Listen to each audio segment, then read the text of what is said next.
In the summer of '67, after working in the migraine clinic for a year, I went back to England for a holiday, and to my own great surprise, proceeded to write a book on migraine over the course of a couple of weeks. It spilled out suddenly, without conscious planning. I sent a telegram to Friedman from London saying that somehow or other a book had just gushed out, and that I'd taken it to Faber and Faber, a British publisher. They'd published a book of my mother's, and that they were interested in publishing it. I hoped Friedman might like the book and write a foreword, perhaps. He sent a return telegram saying, "Stop, hold everything." When I came back to New York, Friedman did not look at all friendly. He looked rather disturbed. And he almost tore the manuscript of the book out of my hands.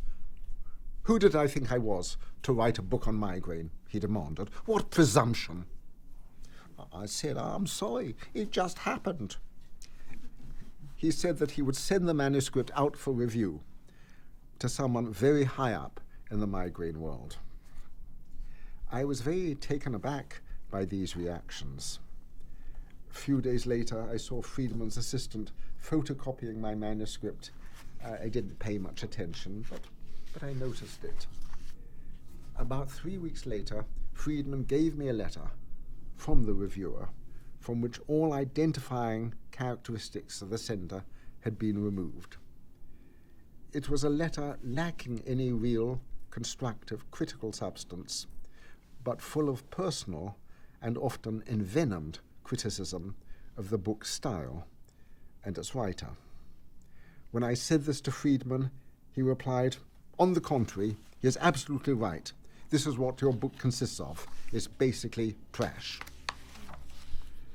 He went on to say that he would not in future allow me access to any of my own notes on the patients I had seen, that everything would be locked up.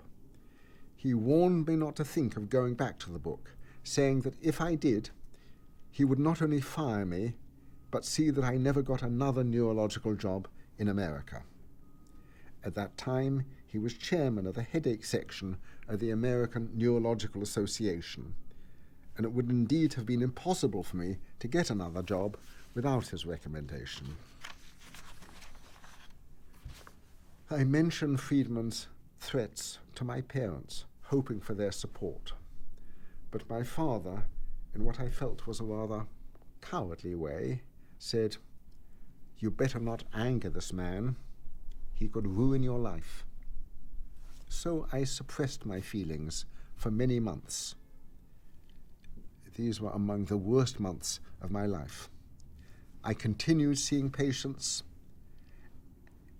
and then finally, in June of 1968, I decided I could bear it no longer. I made an arrangement with the janitor to let me into the clinic at night. Between midnight and 3 in the morning, I would pull out my own notes and copy what I could laboriously by hand.